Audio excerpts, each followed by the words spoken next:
ఈరోజు మీ ముందుకు వచ్చిన కథ మనసిచ్చి చూడు.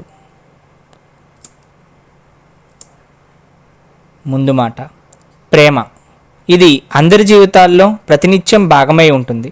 అది తల్లి బిడ్డ ప్రేమ కావచ్చు, తోబట్టువుల ప్రేమ కావచ్చు, బంధువుల ప్రేమ కావచ్చు, స్నేహితులదైనా అవ్వచ్చు, లేదంటే మన ప్రేమికులదైనా అవ్వచ్చు. దాని రూపం ఏదైనా, ఫలితం ఎలాంటిదైనా పొందినప్పుడు అనుభూతి మాత్రం నిర్వచించలేని హాయిని ఇచ్చేది. అలాంటి ప్రేమ మన కథలో పాత్రలతో ఎలా ఆడుకుందో చూద్దాం. ఇంటర్ అయిపోయి పెద్దోడిని అయిపోయానని భావనో, లేదంటే మన శేఖర్ కమ్ముల గారి హ్యాపీ డేస్ సినిమా మహిమో కానీ బీటెక్ జాయిన్ అయిన రోజే ఏదో సాధించేశానేమో అన్నట్టు అడుగుపెట్టా కాలేజీలో. అక్కడ వాతావరణం అంతా కొత్తగా కలర్ఫుల్గా ఉంది. జాయిన్ అవ్వగానే మా కాలేజ్ చైర్మన్ సెమినార్తో మొదలైనది. క్లాస్కు వచ్చాక బెంచ్లో నాతో పాటు కూర్చున్న ఇద్దరితో పరిచయం అయ్యింది. రోజులు అలా మెల్లిగా గడుస్తున్నాయి. స్నేహితులైతే ఉన్నారు కానీ నా మనసుకు నచ్చేంతగా ఎవరూ ఎక్కలేదు. జాయిన్ అయినప్పుడు ఏమో కానీ పోను పోను కాలేజీ బోరు కొట్టేస్తుంది. ఆ రోజు మాకు ఇంగ్లీష్ ల్యాబ్. స్టేజ్ ఎక్కి ఒక్కొక్కళ్ళు ఏదో ఒక విషయం గురించి ఇంగ్లీష్లో మాట్లాడాలి. నేనేమో 1వ తరగతి నుండి ఇంటర్ వరకు చదువుకున్నది గవర్నమెంట్ స్కూల్ ఆర్ కాలేజీలోనే. ఇంగ్లీష్ ఏదో పర్లేదన్నట్టు మాట్లాడతానంతే. కానీ అందరిలో మాట్లాడడం అంటే అమ్మో చచ్చేంత భయం. ఈరోజు ఎలా గడుస్తుందిరా బాబు అనుకుంటూ ఉండగానే చెవిలో గణగణమని ఆగకుండా గట్టిగా, మాటలో స్పష్టంగా, గొంతులో ధైర్యంగా ఒక గొంతు వినిపించింది. నా కళ్ళు నాకు తెలియకుండానే తన వైపు చూశాయి. తన గొంతు, తనలో ధైర్యమే కాదు, తను కూడా చాలా చాలా బాగుంది. తొలిచూపులోనే పడిపోవడం అంటే ఇదేనేమో అనిపించేంతగా తనని అలా చూస్తూనే ఉండిపోయాను. తన ప్రసంగం ముగిసిన మరుక్షణం హాలు మొత్తం కరతాళ ధ్వనులతో మారుమోగిపోయింది. సూపర్ ప్రియా అని అరుస్తున్నారు.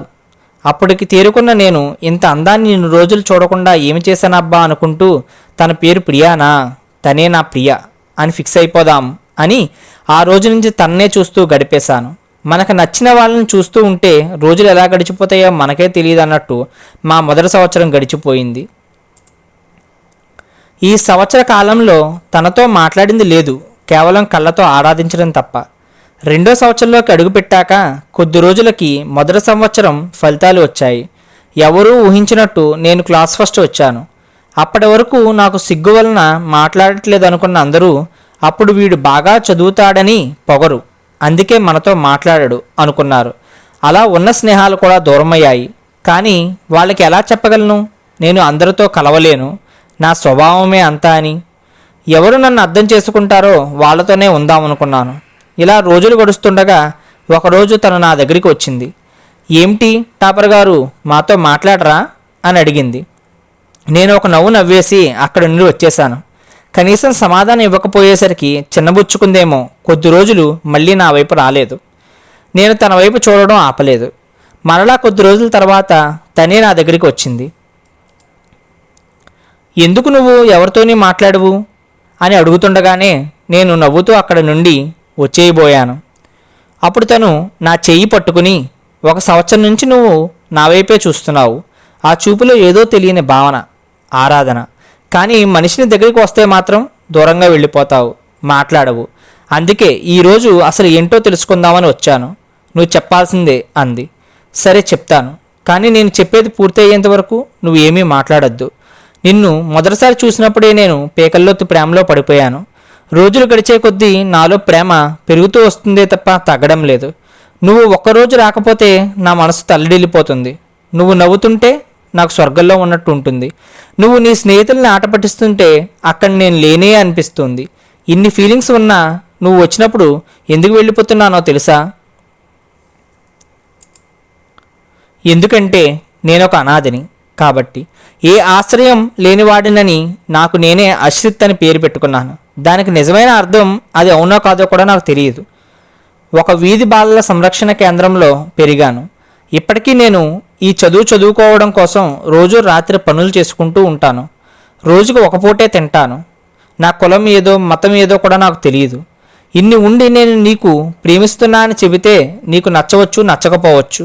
ఒకవేళ నచ్చినా నువ్వు ఇవన్నీ పట్టించుకోకపోయినా మీ అమ్మా నాన్న ఖచ్చితంగా పట్టించుకుంటారు. ఎవరు నాలాంటి వాడికి కూతురిని ఇవ్వాలో అనుకోరు. మరి ఇన్ని తెలిసిన వాడివి ప్రేమను ఎందుకు పెంచుకున్నావని అడిగితే మెదడుకి మనసుకి సాపత్యం ఉండదు. మెదడు వద్దును చెబుతూనే ఉంటుంది, మనసు ప్రేమిస్తూనే ఉంటుంది. అలా అని మనసులో ఇన్ని ఫీలింగ్స్ పెట్టుకుని నీతో స్నేహం అనే ముసుగులో ఉండలేను. అలా ఉండి నన్ను నేను మోసం చేసుకుంటూ నిన్ను మోసం చేయలేను. అందుకే నా మెదడు చెప్పినట్టు నువ్వు దగ్గరికి వస్తే దూరంగా వెళ్ళిపోయాను, నా మనసు చెప్పినట్టు నువ్వు దూరంగా ఉంటే నిన్ను చూస్తూ ఉండిపోయాను అని చెప్పి తను ఏముంటుందో అని తన వైపు చూస్తూ ఉండగానే తను మౌనంగా అక్కడి నుంచి వెళ్ళిపోయింది. తర్వాత రోజు నేను కాలేజీ లైబ్రరీలో కూర్చుని చదువుకుంటూ ఉన్నాను. తను నా పక్కకు వచ్చి కూర్చుంది. నీకు నిన్న జరిగిన సంఘటన ఒకటి చెప్పాలి, మాట్లాడొచ్చా అంది. హా అని నేను తలదించుకునే చెప్పాను. ఇప్పటివరకు అక్కడ కూర్చుంటే కళ్ళు ఆపకుండా చూసావు కదా, ఇప్పుడెందుకు అలా తలదించుకున్న ఉంటావు, తల ఎత్తు అని తన చేత్తో తనే నా తల ఎత్తి, నిన్న ఇంటికి వెళ్ళాక కూడా నీ గురించి ఆలోచిస్తూ ఉన్నాను. అప్పుడే ఇంట్లో వాళ్ళు అక్క పెళ్లి గురించి మాట్లాడుకుంటున్నారు. అప్పుడు నాన్న నాకు ఎలాంటి అబ్బాయిని తెస్తాడని అడిగా. అప్పుడే నీకు కంగారు వచ్చేసిందా ఏంటే అని అమ్మ తిట్టింది. నాన్న మాత్రం నవ్వి, బాగా డబ్బులు ఉండి పూర్తిగా సెటిల్ అయ్యి వెనక అండదండగా మంచి ఫ్యామిలీ ఉన్న వాడికి ఇచ్చి చేస్తాను అన్నారు. అది విన్నాక ఏదో పరధ్యానంలో అలా ఉండిపోయిన నన్ను మా నాన్నగారే మళ్ళీ ఏమైందమ్మా అని అడిగితే నీ గురించి చెప్పాను. ఇలా ఒక అబ్బాయి ఉన్నాడు నాన్న, చాలా బాగా చదువుతాడు, చాలా మంచోడు, నిన్న ఇలా చెప్పాడని చెప్పా. దానికి మా నాన్న తన ఫీలింగ్ ధైర్యంగా చెప్పాడు. అలాగే తను నిజాలే చెప్పాడు. ఒక తండ్రిగా నేను కూడా నా కూతుర్ని ఆ అబ్బాయికి ఇచ్చి పెళ్లి చేయలేను. కాబట్టి ఇంక ఏ ఆలోచనలు పెట్టుకోకు.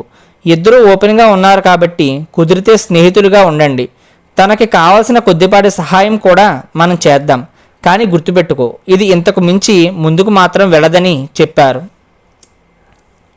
నాకు నీ మీద ప్రేమ అనేంత ఫీలింగ్ ఏమీ లేదు, అలా అని దూరం పెట్టేంత కోపమూ లేదు. మధ్య ప్రేమ పెళ్ళి అనేవి ఎప్పటికీ ఉండనే ఉండవు. కానీ స్నేహం అయితే ఉండొచ్చు కదా. ఇందులో నువ్వు మోసం చేసేది ఏమీ లేదు, ఎందుకంటే నీ ఫీలింగ్స్ నాకు చెప్పేశావు కాబట్టి. నువ్వే ఆలోచించుకో. ఒకవేళ నాతో స్నేహం చేస్తే నీకు ఇంకా ప్రేమ పెరిగిపోతుంది, అలా ఏమైనా ఇబ్బంది అయిపోతుంది అని నీకు అనిపిస్తే మాత్రం స్నేహం కూడా వద్దు. ఏదైనా నిర్ణయం నీదే అని తను చెప్పి వెళ్ళిపోతుండగా తన చెయ్యి పట్టుకుని ఆపి, నీతో ఉన్నా ఉండకపోయినా నా ప్రేమ పెరుగుతూనే ఉంటుంది. అలాంటప్పుడు నీకు దూరంగా ఉండడం ఎందుకు? నాకు కూడా ఇప్పటివరకు మనసుకు నచ్చిన స్నేహితులు లేరు. మొదటిసారి స్నేహం దరికి వస్తే కాదనగలనా? స్నేహితులుగా ఉందాం. అప్పటి నుండి మా స్నేహం మొదలైనది. మా స్నేహాన్ని చూసి అందరూ ఈర్ష్యపడేంతగా మేము స్నేహితులమైపోయాము. వాళ్ళ ఇంట్లో కూడా నేను కుటుంబ సభ్యుడిని అయిపోయాను. తన స్నేహఫలమో వాళ్ళ కుటుంబ బంధమో కానీ తనపై నా ప్రేమ తను నాకే కావాలనే స్థాయి నుంచి తనతో ఒక స్నేహితుడిగా అయినా జీవితాంతం ఉండాలి అనుకునేలా మరింత పవిత్రంగా మారింది. ఇలా కాలం గడిచిపోయి మా చదువు అయిపోయింది. ఇద్దరికీ ఒకే కంపెనీలో ఉద్యోగం వచ్చింది. అక్కడ జాయిన్ అయ్యాక మాకు ఒక స్నేహితుడు సుశాంత్ దొరికాడు. తను చాలా చలాకీగా ఎప్పుడూ ఆనందంగా ఉండేవాడు. అందరినీ ఆట పట్టిస్తూ నవ్విస్తూ సరదాగా ఉండేవాడు. అన్ని ఆటల్లో పాటల్లో ప్రావీణ్యం ఉండేది. ఒక మాటలో చెప్పాలంటే అమ్మాయిలందరికీ గ్రీక్ వీరుల్లా ఉండేవాడు. వాడు పరిచయం అయిన నెల రోజులకు ప్రియ నా దగ్గరికి వచ్చి నీతో ఒక విషయం మాట్లాడాలని అన్నది. ఏమిటో ఏమై ఉంటుందో అని వెళ్ళిన నాకు తను సుశాంత్ని ఇష్టపడుతుంది అని, అది తెలుసుకోవడానికి ఒక నెల సమయం పట్టిందని చెప్పింది. ఎందుకో కొద్దిగా బాధ, అసూయ అయితే కాదు కానీ నేను మానవ మాత్రుడినే కదా. కానీ వెంటనే తేరుకుని అవునా మరి ఈ విషయం తనతో చెప్పావా అని అడిగాను. లేదురా, నేను ఏ విషయమైనా మొదట నీతోనే కదా చెప్తాను అని అమాయకంగా అంటుంటే, పిచ్చి, ఇలాంటి విషయాల్లో ఆలస్యం చేయకూడదు, వెళ్ళి చెప్పు అని పంపించాను. ప్రియా వెళ్ళి చెప్పడం, వాడు వెంటనే ఓకే చేయడం చకచకా జరిగిపోయాయి. గర్భంతో ఉన్న ఆడవారికి నెల నెలకి వచ్చే మార్పుల్లాగా ప్రేమలో ఉన్న ప్రియా కూడా మారుతూ వచ్చింది. ఏ రోజు చుక్కల మధ్య ఉన్న చంద్రుడిని చూడని తను ఇప్పుడు ఆ చంద్రుడు వెళ్ళి సూర్యుడు వచ్చినా నిద్రపోవట్లేదు. ఫోన్ చేతపట్టని తను ఇప్పుడు అదే ఫోను తన శరీరంలో ఒక భాగం అయిపోయింది. నవ్వితే ముత్యాలు రాలిపోతాయా అన్నట్టు ఉండే తను తనకు తెలియకుండానే నవ్వుతుంది. ఏదో లోకాల్లో విహరిస్తుంది. ఎన్ని మార్పులు వచ్చినా తను ఆనందంగా ఉంది అన్న భావనే నన్ను హ్యాపీగా ఉంచేది. ఇలా ఉండగా వాళ్ళిద్దరూ ఈ 8 నెలల ప్రయాణంలో పీకల్లోతు ప్రేమలో కూరుకుపోయారు. ఎంతగా అంటే ఒకరు లేకుండా ఇంకొకరు ఉండలేనంతగా. అంత హాయిగా గడుస్తుంది అనుకుంటున్న క్షణంలో ఒక్కసారిగా పిడుగులాంటి వార్త తెలిసింది. అది సుశాంత్ బైక్ యాక్సిడెంట్లో అక్కడికక్కడే చనిపోయాడని. ఇంకా అక్కడి నుండి ప్రియాని ఆపలేకపోయాను. తన బాధ వర్ణించలేనిది. తిండి మానేసింది. శరీరంలో ఉన్న నీరు అంతా కన్నీరు రూపంలో బయటికి వచ్చేస్తున్నాయా అన్నంతగా ఏడుస్తూనే ఉంది. తన కళ్ళు ఎర్రగా కాలుతున్న నిప్పుల్లాగా మారిపోయాయి. నిద్రని తను పూర్తిగా మర్చిపోయింది. ఇలాగే ఉంటే తను పూర్తిగా పిచ్చిదే అయిపోతుందేమో అని భయమేసింది. వెంటనే తన తల్లిదండ్రులకి చెప్పి తనని హాస్పిటల్లో జాయిన్ చేశాము. వాళ్ళ తల్లిదండ్రులు బాధను చూడలేకపోయాను. ఒకవైపు తన పరిస్థితి గంటకి దిగజారిపోతుంది. డాక్టర్ వచ్చి తను ఇలాగే ఉంటే కాపాడడం కష్టం, తన బీపీ కంట్రోల్ అవ్వట్లేదు, ప్లేట్లెట్స్ పడిపోతున్నాయి, తను ఎంత త్వరగా ఆలోచనల నుంచి బయటకు వచ్చి మామూలు మనిషి అయితే తనకి అంత మంచిది, లేదంటే మనం కాపాడలేమో అని చెప్పారు. ఏమి చేయగలను తనని కాపాడాలంటే? ఒకవైపు వాళ్ళ తల్లిదండ్రులు ఆలోచించే పరిస్థితుల్లో లేరు. యాంత్రికంగానే తన కోసం ప్లేట్లెట్లు బ్లడ్ సర్దుబాటు చేశాను. కానీ ఇవి సరిపోవు. ఇవి ప్రస్తుతానికి గాయానికి పూసే లేపనాలు అంతే. అసలు గాయం తన గుండెల్లో ఉంది. అది మానకపోతే ఎన్ని తెచ్చినా వ్యర్థమే. అంతలోగా అటువైపు మరలా డాక్టర్ వచ్చారు. డాక్టర్ ఆపరేషన్ చేయడానికి వీలు కాదా అని అడిగాను. దేనికని ఆపరేషన్ చేయమంటారు? తను మానసికంగా బాధపడుతుంది. శరీరంలో ఏదైనా పార్టుకు దెబ్బ తగిలితే లేదా పాడైతే ఆ ఒక్కదానికి వైద్యం చేస్తాం. కానీ మెదడుకి అలా జరుగుతున్నప్పుడు అది మొత్తం శరీరం మీద ప్రభావం చూపిస్తుంది. దానికి మనం ఏం చేయగలం? తనకి తానుగా మారడం తప్ప. డాక్టర్, మెదడుకి జబ్బు అంటున్నారు కదా, మెదడుకే వైద్యం చేయండి. తన ఈ 8 నెలల జ్ఞాపకాలని తొలగించండి. ఎందుకంటే తనని 22 సంవత్సరములు ప్రేమించి పెద్ద చేసిన తల్లిదండ్రులు నిన్నటి నుండి తిండి మానేసి బయట ఏడుస్తూ ఉన్నారు. తనకి ఏమైనా అయితే వాళ్ళు బ్రతకలేరు. ఆ 22 సంవత్సరాల ప్రేమ ముందు ఈ 8 నెలల ప్రేమ పెద్దది కాదు అనిపిస్తుంది డాక్టర్. కాబట్టి మెదడుకు ఆపరేషన్ చేయించి ఈ 8 నెలల జ్ఞాపకాలను తొలగించండి అని బ్రతిమిలాడాను. నువ్వు చెప్పింది అసాధ్యం ఏమీ కాదు, కానీ స్పెషలిస్ట్ రావాలి, చాలా ఖర్చు అవుతుంది. అలాగే 8 అంటే కరెక్ట్గా 8 నెలల్లో పోదు, కొంచెం అటు ఇటులో పోతుంది. ఇటు అస్సలు పోకూడదు కాబట్టి ఎక్కువ పోయేలాగే చేస్తారు. అప్పుడు 1 నుండి 2 సంవత్సరములు జ్ఞాపకాలు పోయే అవకాశం ఉంది. దానికి ముందు మీ ఇంటి సభ్యులు సంతకాలు చేయవలసి ఉంటుంది అని అక్కడ ఉన్న ఫారముల వైపు చూశారు. పర్లేదు డాక్టర్, తను ఆరోగ్యంగా వస్తే మాకు అదే చాలు. నేను వాళ్ళ తల్లిదండ్రులని ఒప్పిస్తాను. మీరు ఆపరేషన్కి సిద్ధం చేయండి అని చెప్పిన తర్వాత రోజు తనని ఆపరేషన్ థియేటర్కి తీసుకుని వెళ్ళారు. ఒక 4 గంటల తర్వాత డాక్టర్ బయటికి వచ్చారు. ఆవిడతో పాటు ఆవిడ రూమ్కి వెళ్ళాను. ఏమైంది డాక్టర్, తను ఎలా ఉంది ఇప్పుడు? నువ్వు అనుకున్నట్టే జరిగింది. తను నేను లోపలికి వెళ్ళగానే నన్ను అడిగింది, డాక్టర్ ఏం చేస్తున్నారు అని. నేను చిన్న ఆపరేషన్ అమ్మా, ఏమీ కాదు, అన్నీ తగ్గిపోతాయి అని చెప్పాను. అంటే నా మెదడు నుంచి తన జ్ఞాపకాలు తీసేస్తారా అని అడిగింది. లేదు, అసలు అలాంటి ఆపరేషనే లేదు అన్నాను. నిన్న మీరు మాట్లాడుకుంటుంటే విన్నాను డాక్టర్. ప్లీజ్ వద్దు, నాకు నా జ్ఞాపకాలను దూరం చేయకండి. సుశాంత్ ఎలాగూ నాతో లేడు, కనీసం వాడి జ్ఞాపకాలను అయినా నాతో ఉండనివ్వండి. నిన్న అశ్రిత్ మీతో చెప్పిన మాటలు అన్నీ విన్నాను. అమ్మా నాన్నలు గుర్తుకు వచ్చారు. నేను ఇలా ఉంటూ వాళ్ళని ఎంత బాధ పెట్టానో అర్థమైంది. అసలు ఇంతకాలం అశ్రిత్ని ఎంత బాధ పెట్టానో తెలిసింది. ఈ 8 నెలల ప్రేమ కోసం నన్ను కనీ పెంచి పెద్ద చేసిన వాళ్ళని, ఇన్ని సంవత్సరములుగా కంటికి రెప్పగా చూసుకున్న అశ్రిత్ను బాధ పెట్టడం తప్పు అనిపించింది. నాకు నేనుగానే మారతాను, కొద్దిగా సమయం పట్టొచ్చు, కానీ నా అశ్రిత్ సహచర్యంలో నేను మారగలను అనే నమ్మకం ఉందని అంది అని కన్నీటి పర్యంతం అయ్యింది. అంటే నువ్వు అశ్రిత్కి ఓకే చెప్తున్నావా అని అడిగాను. ఇప్పటికిప్పుడు సుశాంత్ ఆలోచన అలా బుట్టలో పడేసి అశ్రిత్ చెంత చేరలేను, కానీ ఏదో ఒక రోజు ఈ నది ఆ సముద్రాన్నే చేరుతుంది. అప్పుడే సాధ్యత ఉంటుంది అనిపిస్తుంది. అప్పటి వరకు వాడు ఎదురు చూస్తాడన్న నమ్మకం నాకు ఉంది అని చెప్పింది నీ ప్రియ. మరి మీ ఇంట్లో వాళ్ళకి తను ఓకేనా అని అడిగాను. నిజం చెప్పాలంటే మొదట్లో ఒప్పుకోలేదు, కానీ నిన్న ఈ నిర్ణయం చెప్పిన తర్వాత నాన్న ఒకటే అన్నారు. నిన్ను పెద్ద కుటుంబం ఉన్న ఇంట్లోకి పంపాలి అనుకున్నాను, కానీ తనని దగ్గర నుండి చూశాక తెలిసింది తనే పెద్ద కుటుంబం అని. అన్ని ఆస్తులు ఉన్నవాడు కావాలి అనుకున్నాను, కానీ ఇంత ప్రేమగా చూసుకునేవాడు అయితేనే కరెక్ట్ అని తెలుసుకోలేకపోయాను. అయినా నాకు ఉన్న ఆస్తులు మీవి కావా? ఎంత ఉపద్రవం వచ్చినప్పుడు కన్నప్రేమ మమ్మల్ని నిశ్చేష్టులను చేస్తే తన ప్రేమ ఆలోచించింది. నీకు ఎలా బాగు చేయాలి, ఎలా బయటకు తీసుకుని రావాలని పరితపించింది. ఈ ప్రపంచం అంతా వెతికినా నీకు అలాంటి వాడిని నేను తీసుకుని రాలేను అన్నారు నాన్న.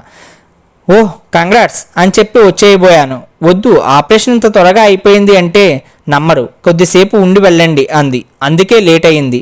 నీకు కూడా కంగ్రాట్స్ అని అన్నారు డాక్టర్. నా కళ్ళలో నీళ్లు తిరుగుతున్నాయి. మొదటిది తను ఆరోగ్యంగా మారబోతున్నందుకు, రెండోది అందదు అనుకున్న చందమామ తనే వచ్చి తన చేతులతో నన్ను హత్తుకుంటున్నందుకు. అదే ఆలోచిస్తూ బయటికి వచ్చేయబోతుంటే ఒక్క నిమిషం అని డాక్టర్ ఆపారు. నువ్వు నా రూమ్కి వచ్చినప్పుడు నేను అలాంటి ఆపరేషన్ ఇండియాలో ఎక్కడా లేదు అని, అలా అవ్వదని చెప్పాను. కానీ నువ్వు పట్టుబట్టి అది అవుతుందని తనకి వినపడేలా మాట్లాడమన్నావు. ఎందుకు? తను చాలా ధైర్యవంతురాలు డాక్టర్. తనకి ఏది విలువైనది అనేది గుర్తు వచ్చేలా చేస్తే చాలు, తనకు తానుగా ఈ ప్రమాదం నుంచి బయటపడగలదు అనిపించింది. అందుకే తన ప్రేమ కన్నా తన తల్లిదండ్రుల ప్రేమ గొప్పది అని తనకి వినిపించేలా చెప్పాను. అలాగే తన ప్రేమ తాలూకు జ్ఞాపకాలు గుండెల్లో దాచుకోవాలని అనుకుంటాదే కానీ ఇలా పోగొట్టుకోవాలని అనుకోదు. అసలు మన భారతావనంలో మీ ఆడవాళ్ళకి ఉన్న బలహీనత కూడా ఆ ప్రేమే. అందుకే ఆ బలహీనతని బలంతోనే పోగొడదాం అనుకున్నాను. అది విజయం సాధించింది. గుడ్. కానీ తనకు ఆపరేషన్ అవ్వలేదని నీకు తనకి కూడా తెలుసు. కానీ ఇద్దరూ ఒకరికి ఒకరు ఈ విషయంలో నిజం చెప్పుకోకుండా జీవితాంతం ఉండాలి. అసలు నిన్ను నమ్మించడానికి గుండు కొట్టించుకుంది. కుట్లు కూడా వేయమని గొడవ. కొత్త ట్రీట్మెంట్, కుట్లు అవసరం లేదు, లేజర్ ట్రీట్మెంట్ అని చెప్తాను అని వచ్చేశాను. జీవితాంతం మీ మధ్య ఈ అబద్ధం అలా ఉండాల్సిందేనా? కొన్ని జీవితాలు నిలబడాలంటే కొన్ని అబద్ధాలు ఉండిపోవాలి మేడం, తప్పదు అని తన గదిలోకి వెళ్ళాను. తను నన్ను చూసి ఏమైందిరా ఇక్కడ ఉన్నాను, నాకు గుండెందుకు చేశారు అని అడిగింది. నువ్వు జుట్టు ఓడిపోతుందని ఓ గొడవ చేస్తే ఇక్కడ జాయిన్ చేశాము. గుండు చేసి ఏదో ట్రీట్మెంట్ చేశారు, ఇంకెక్కడ నుండి జుట్టు ఓడదు అంటా అన్నాను. సరే కానీ ఆకలి వస్తుందిరా, ఏమైనా తినిపించు అని అడిగింది. నా చేతులతో నేను కలిపి తనకు తినిపిస్తున్నాను. తన గతం గుర్తు రానంత మంచి భవిష్యత్తులోకి తనను తీసుకుని వెళ్ళాలని కోరుకుంటూ. ప్రేమ అనేది జీవితంలోకి వచ్చినప్పుడు జీవితం కొత్తగా మారుతుంది, అందంగా అనిపిస్తుంది. కానీ అది మనల్ని వదిలి వెళ్ళిపోయినప్పుడు సునామీ మనల్ని తాకినట్టు ఉంటుంది. కానీ ఆ సునామీ తాకిడిని తట్టుకుని మనం మన వాళ్ళ కోసం బయటికి రావాలి. ఆ ప్రేమ భగ్నం అనేది ఎవరికైనా జరగచ్చు. పంట చేతికి వచ్చేటప్పటికి వరద వల్లనో మరొక కారణం వల్ల కోల్పోయే రైతు అయినా, చేతికి అంది వచ్చిన కొడుకుని కోల్పోయిన తల్లిదండ్రులకైనా, గర్భంలోనే శిశువుని కోల్పోయిన అమ్మకైనా, అలా ఎవరికైనా వాళ్ళు కోల్పోయేది గొప్పదే కావచ్చు. కానీ అంతకన్నా గొప్పది అప్పటి వరకు వాళ్ళని కాస్తూ వాళ్ళతోనే ఉంటూ వస్తుంది. దాని ముందు ఇది ఎంత అని ఒక్క ఆలోచన వస్తే మన దేశంలో ప్రేమ పేరు మీద హత్యలు ఉండవు, ఆత్మహత్యలు ఉండవు. ముందే చెప్పినట్టు ప్రేమ అంటే కేవలం ప్రేమికులదే కాదు, మన అందరిది. ధన్యవాదములు. మీకు ఈ స్టోరీ నచ్చినట్లయితే please subscribe, like and comment to our channel infinity stories. Thank you.